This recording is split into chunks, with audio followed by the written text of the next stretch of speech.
Alright everybody, welcome back. In this video, we're going to be painting everything we built in the last video. The first step was a whole lot of masking. I really wanted to give this piece a clean, realistic finish, so I decided to separate the sidewalk from the road visually. That meant masking off the entire sidewalk section first. I used painter's tape to get a nice crisp edge along the borders. Then I laid down some scrap cardboard to cover the surface and protect it from any overspray. From there, I also went ahead and masked off the sewer cap. I figured I want to keep that area clean. Ryan did a really nice job painting this thing, and I really did not want to just paint over it black, so this step was pretty essential. Once everything was masked off, I moved on to painting the road itself. I used black paint to give it that asphalt look. I also made sure to paint the sides of the piece and the back, just to make everything feel nice and cohesive, neat and clean, and I wanted to try and give it like a factory finish. After it dried, I peeled off the tape, and it was looking pretty cool, but it wasn't quite done yet. Next up was the curb, and I wanted that section to pop with a nice bright yellow, so I masked off everything again, this time focusing on the curb area, and I laid down a couple coats of some yellow paint, and this really made it pop with that nice city street vibe that I was going for.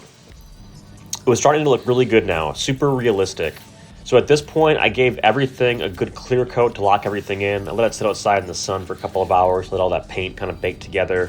And for this, for really all my projects, I use a lacquer clear coat, and I prefer the Rust-Oleum one. It's not as expensive as the other lacquer clear coats, and I really get a nice finish out of it every time. Now, while I had everything masked off from the very beginning, I probably should have done the white line at that point, but this was a couple hours later, and I kind of decided in hindsight I wanted to add that line, so I taped off everything once more, and I added in that white line. It was a little bit extra work, but it was worth it. Those small details really seem to bring pieces like this to life. I didn't use a ton of tape for this one. I mainly just kind of taped off the edges and then used some cardboard to catch any overspray, and then just went down the piece. Alright, I'm stoked. Once that's done drying, we'll take off that tape, and that is the last of the paint we got to apply. The next step will be weathering. I got a bunch of supplies in the garage, so let's take that tape off and start weathering.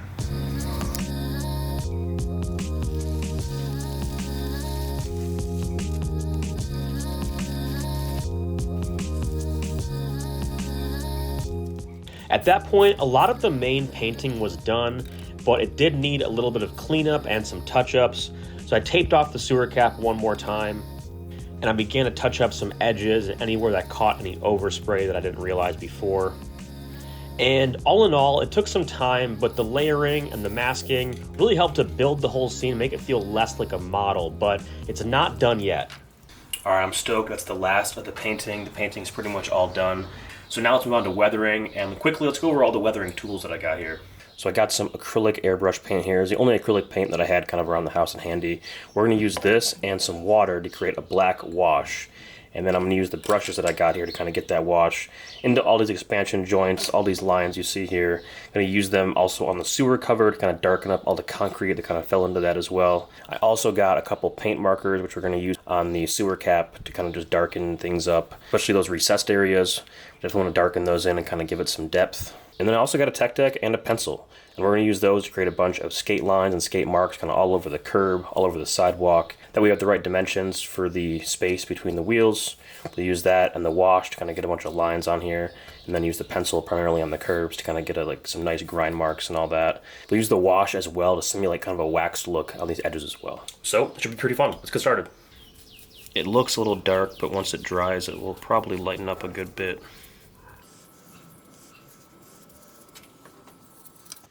Alright, so once the main painting was done, I moved on to adding the weathering and all the detail work. And that started with a black wash.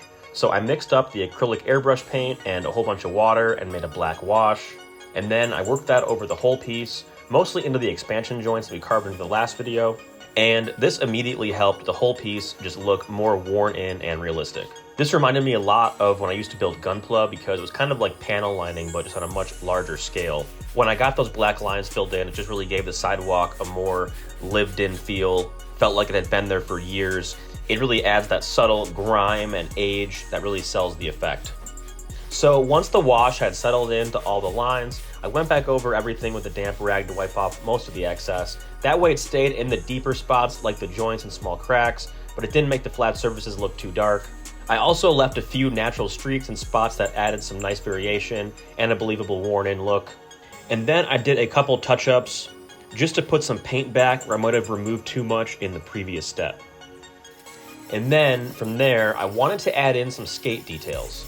So I took an actual fingerboard, I dipped the wheels in that wash I had mixed up, and then I ran it across the sidewalk a few times to simulate some skate lines. I did some straight ones and some skids as well, and it left some imperfect, scuffed marks that looked super authentic. I didn't stop there. I grabbed a pencil and I started drawing in some more lines by hand. I did this on the sidewalk and the road. This helped mostly on the road because the road was so dark already. That graphite texture really popped on that dark black, and this did look really cool. I also used the pencil to roughen up, or more just kind of color in, the edges of the curb, and as well as kind of scraping it along the side and top of the curb too, to give it some other wheel and deck marks. And at this point, it really looked like it had been hit by trucks over and over again for a number of years, and it was making the spot look super believable now. At this point, I noticed one of the white lines I had messed up, I smudged with my hand, so I taped that off one more time, hit it with some more paint to fix that. To finish it off, I added one more layer of wash onto the yellow curb, and then I got rid of the excess, and that last little layer of wash really helped to sell that worn and lived-in effect.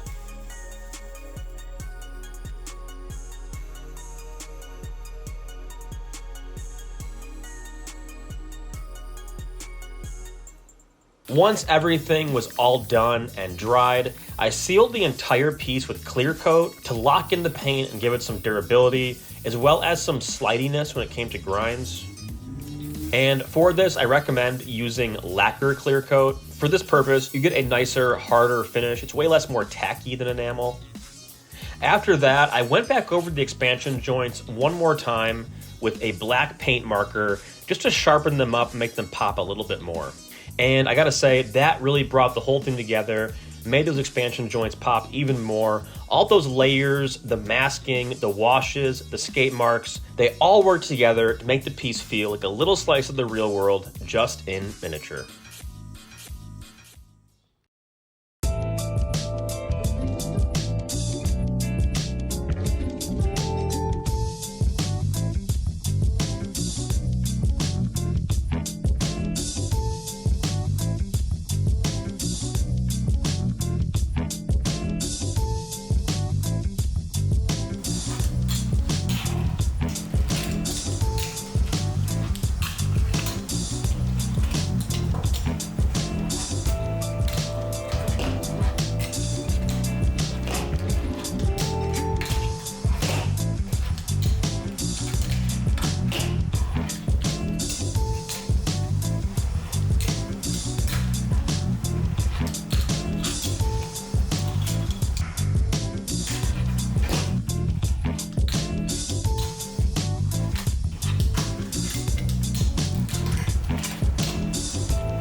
Alright, so that's it.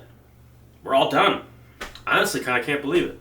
This project was so insanely fun to work on. I wish I could build a new one of these every single week.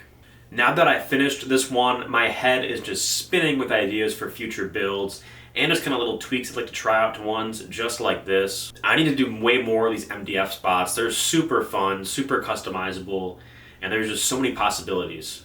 And I know this one's simple, but it is just the beginning, so definitely stay tuned to this channel because we're going to be building a lot more stuff like this in the future.